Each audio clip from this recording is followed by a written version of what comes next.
hitting all the records for a six last night at the Cricket South Africa Awards. Joining me in studio is the man of the moment, Kagiso Rabada. He has had a fantastic season, and I suppose it all came together last night at the awards. Thank you very much for being with us in studio. Firstly, congratulations. It's a massive feat. Yeah, it is. It's nice to be back here again. It is an honor to have won all the awards, all the awards that I won last night. But I guess the most special one maybe was the Players' Player of the Year.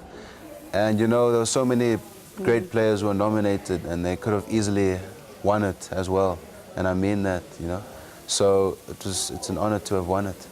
Well, we were speaking to you before the actual award ceremony, and that's what you said. You said it was just an honor to be nominated with so many big names in cricket. It's nice to see that you're being recognized amongst the best in the world. Yes, I've always wanted to be the best, but last night didn't make me the best. Still got a long way to go. Of course. So, just trying to take things day by day, I guess. But last night was good. It's a day I'll never forget in my life. You obviously had lots of pictures taken, lots of people congratulating you, excuse me. Has it actually settled in? Have you realized what you've achieved so far? Well, I think it's settling in slowly. But I think it's pretty obvious what I've achieved. But maybe it holds more sentimental value, and I'll maybe realize that down the line, because I don't think it's sunk in fully. Yeah. We've spoken to you a couple of times on the show, but I always love to hear your story. Tell us where it all started, how you got interested in the sport, and did you ever think you were going to be a professional cricketer? Well, started when I was 9 years old. And it was recommended to me that I try some cricket. I played rugby and I played a lot of sports, athletics, tennis, whatever. And then I tried cricket, and from there I've never looked back. I've always wanted to play any sport at the top level, and cricket for me was the one where I thought I had the best chance. And I probably maybe realized that cricket was going to be the one when I was about, 12, 13 years old, and I said, okay, I'm going to still play my other sports, but I think cricket is the one. At that point, did you ever think that, okay, I could do this as a career, I could probably be a professional cricketer? Of course, I've always dreamed big in my life. I've always dreamed big, and I guess that everything that I imagined has sort of come true. It's almost like a dream come true. But it's not the full story yet, what I want to achieve. Absolutely. So hopefully things go my way. And if they do, then I guess there's a lot more. You obviously went to Saints. It's one of the biggest schools in the country for budding cricketers. How did they sort of shape you to become this cricketer?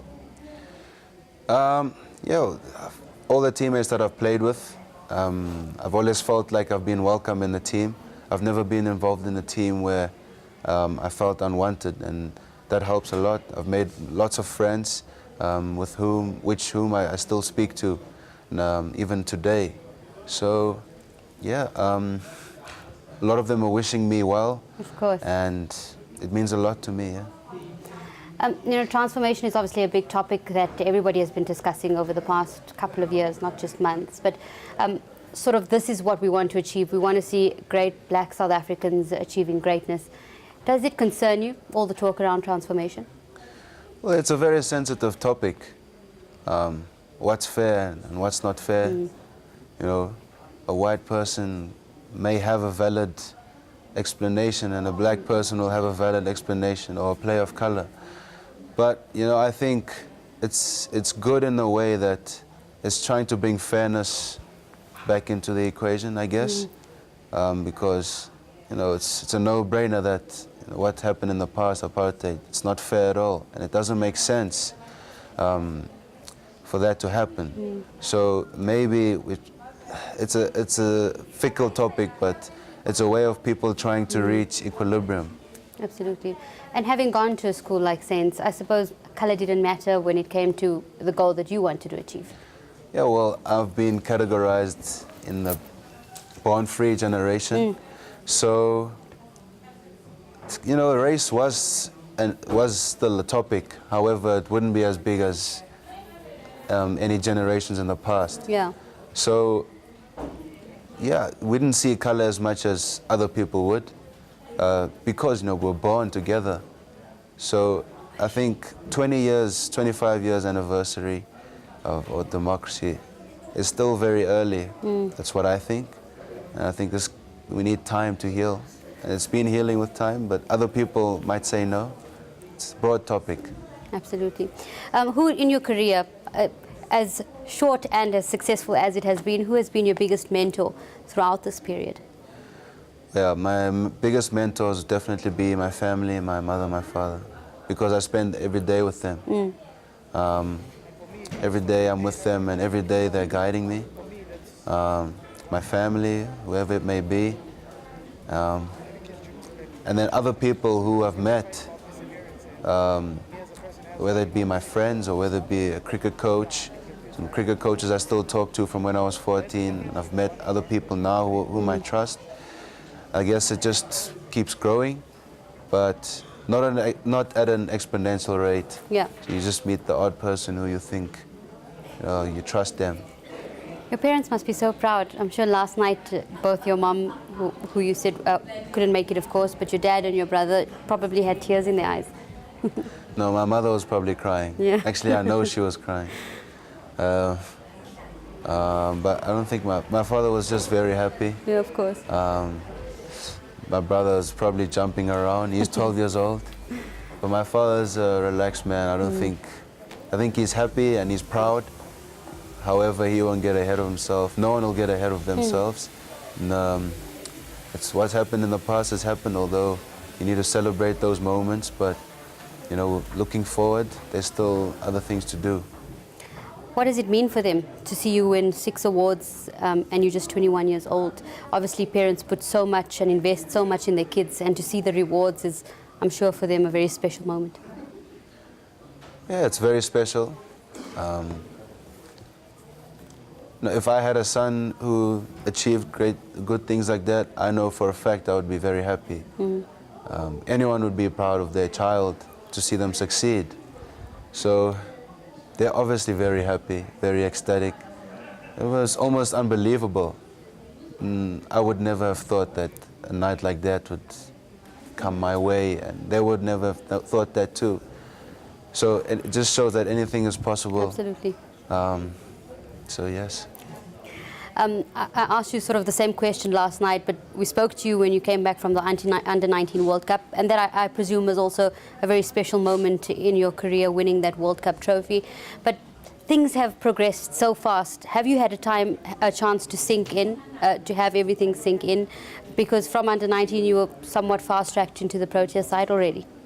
A lot of things have happened over the 2 years. It feels like a long time ago that we won it. Yeah. But at the same time, it was only 2 years. Technically, it was 2 years ago. It's just not a long time ago. Not at all. But, mentally, it feels like it was a long time ago. Because we keep playing. Yeah. We keep playing and you forget about it. And then when you have off time, you think about it. And I'm being so busy right now, playing, touring the world, traveling, doing this and that. My life has changed so much. So I think because we've been playing a lot, when you play a lot, you don't think about a lot of things. And when you've got time off, then you sort of remember, or a memory comes to your head at a random time, and you might just remember it. And these things don't sink in. It's still, the Under-19 World Cup hasn't sunk in fully. Wow. That's what I think. Let's talk about your time at the Lions, and specifically with Geoffrey Triana. What is so special about the Lions team at the moment? Well, the Lions team is very special right now because there's a group of good young players. There were two young players who've just come in who were nominated at the awards yesterday. One being Bjorn Verteen and the other was Dwayne. It was Dwayne. There was Dwayne, and there was one more person, Nicky van der Berg. And he actually won the award for newcomer. So there's lots of youth. There's people I played with who are close to making a break. So there's a lot of exuberance of youth there, and we're playing well. So if they stay there with some experience, I think we're going to dominate. How has Geoffrey Triana sort of helped you grow and mature as a player and a person? Yeah, he's helped me in his own way. He's a very relaxed person, and it rubs off of you. Basically, the message I get from him is, you know, not to take it too seriously and to enjoy it. You know, he's a man, he's always smiling, he's always laughing, and that takes pressure off of you. So that's, if there's one thing I've learned from Jeff is that, and to keep a smile on your face and play the game with a smile. And I suppose Gordon Parsons, who you would obviously have worked with directly, we had him in studio after your fantastic feat in Bangladesh, and he said he wants to see you play as much cricket as possible, as you have. And also, he loved your work rate, that after training you'd be with him in the nets and saying, let's do some extra work. Is it that what has taken you to this point? Yes, I guess so. I'm just trying to learn as much as I can. I think there isn't ever enough that you can learn. And Gordon, I think, is a good bowling coach. I've enjoyed my time with him. Everything he's said so far has made sense, but at the end of the day, I'm my own coach. Of course. And he also tells me that too. Whatever I like, I'll put it in the bag. Whatever I don't like, throw it out the bag. Any other coaches that have had sort of a big influence in your life? I know you spend a lot of time with Vinnie Barnes. He's also been quite a mentor for you, and I suppose the coaches at the Proteas, Russell Domingo, Charles Langenfeld. Yes, I'm working with Charles right now, and I'm really enjoying it. I've worked with Alan Donald for a little bit, and that was great to hear from him, even though it wasn't for a long time. And then there was a coach back in school. His name was Ruben Mandlazi. And he helped me a lot when I was 14, around there. Also, Bongani Ndaba there at St. Stithians. Yeah. So they helped me really get into coaching when I was 14, 15. That's when I really tried to work hard. With all the coaches that you mentioned, you have them to thank at the end of the day. I mean, they obviously have shaped you into this bowler that you are today. Yes, there's so many coaches. I don't want to leave anyone No, out. of course. Another one is Enoch Inkwe. Worked with him for a while. I've been involved with so many coaches that have helped me in their own way. Just like a player, any player that I like watching. I don't like watching one player. I feel like all the greats, they're different in their own way, but I try and look at them and see what's unique about them and do it in my own way, you know? So I can't pick one. Of course you can't. So obviously you're in the national setup now. Do you remember that moment when you made your debut, sort of what was going through your mind? I remember, yes. It was Adelaide in Australia, and I've always wanted to play there. And it was a packed stadium, 60,000 people. Wow. And that's when actually Alan Donald gave me my cap.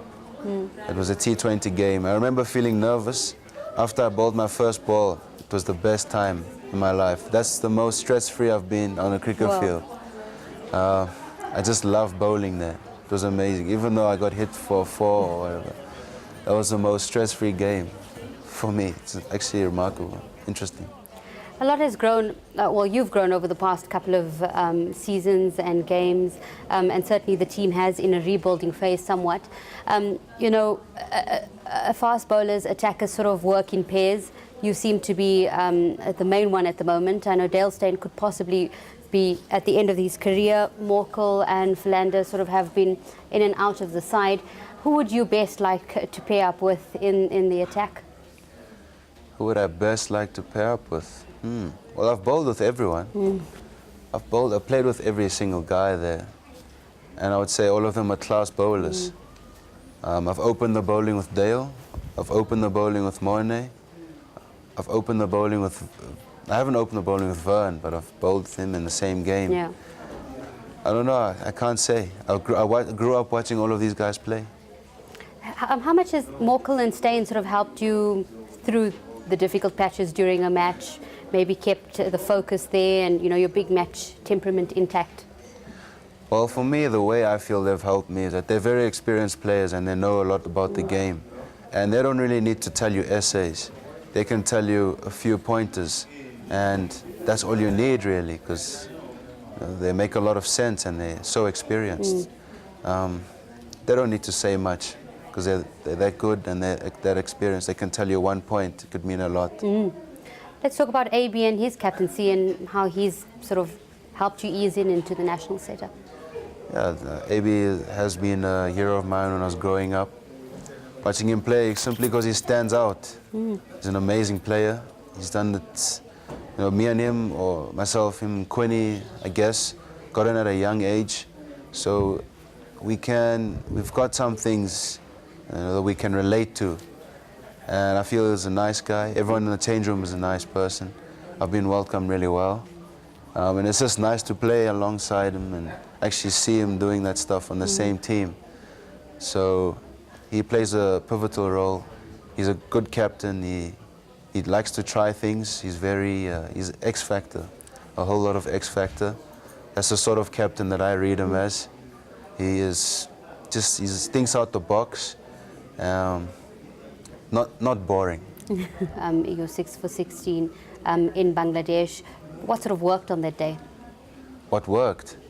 Oh, I remember actually at the warm-up.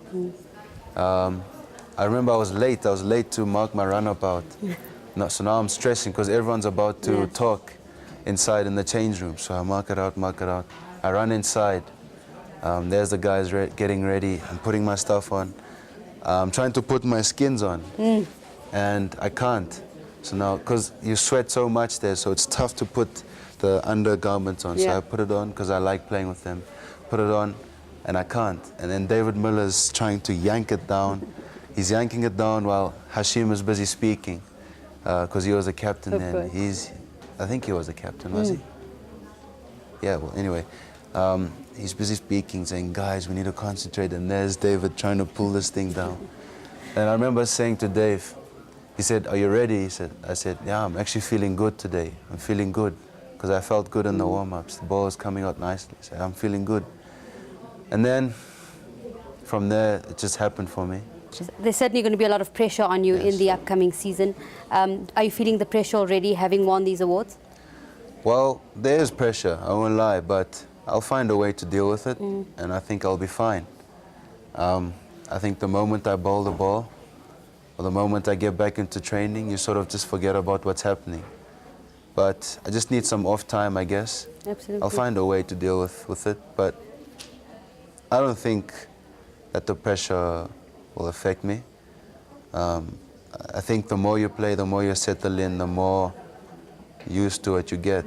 I mean, last night, I've never ever experienced anything like that. Of course. So I guess I just need to think about it and just relax, because I've experienced it already. So I think I'll be fine. And expectations? Yeah, there are expectations. There's expectations from myself too. I'm going to be trying to do my best. That's all I can do. Obviously, you managed to play some county cricket over this past month or so. What was that experience like, and how has it helped you mature as a player? Well, it's good. First of all, you live alone there, so you have to do a lot of things alone. But you're with the guys a lot of the times. It's nice to just experience a new, different type of culture. You know, you play a 4-day game there, and there's so many people watching, like 2,000, 4,000 people watching 4-day games. In South Africa, that's a rarity. You only even get 100 people watching.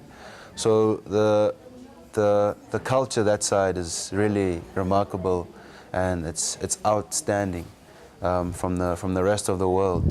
Maybe bar India or the subcontinent. There's a rich vein of history there. And it was just nice to experience different conditions, playing with a different ball, against different players, the way they play there. It's just nice to play around the world. Anything that you're hoping to change in the upcoming season from what you've been doing in the past season? Maybe intensity, looking at that? I don't think you need to change a lot. I think naturally as a person you grow when you get older. Whether it be mentally or whether it be physically. So there's always room for improvement, like I say, but I don't think there's much to change. If something's not right, you do a bit of tweaking here and there when it comes to your game, and that's it. In this short time, 2 years, as you say, just 21 years old, can you pick a couple of career highlights? Oh, there have been a lot, but I think winning against India in that series. It was pretty sweet. It was such a tight series as well. Yeah. It was an entertaining one. Every game was very entertaining. Lots of runs and wickets too. I felt like the balance was very nice. Probably that test match against England.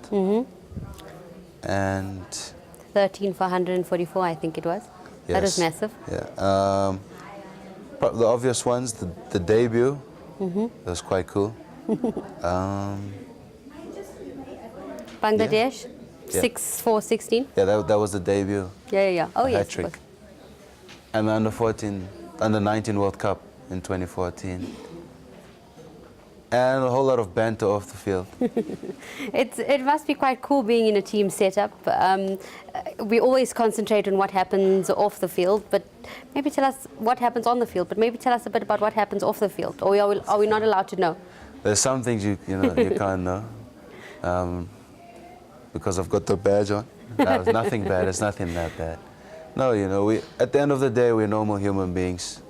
Sometimes you have a laugh, have a giggle, few shenanigans, nothing too bad, nothing out of the ordinary. Yeah. But we are humans at the end of the day, but we've got responsibility. But when it's time to relax, we make the most of the time.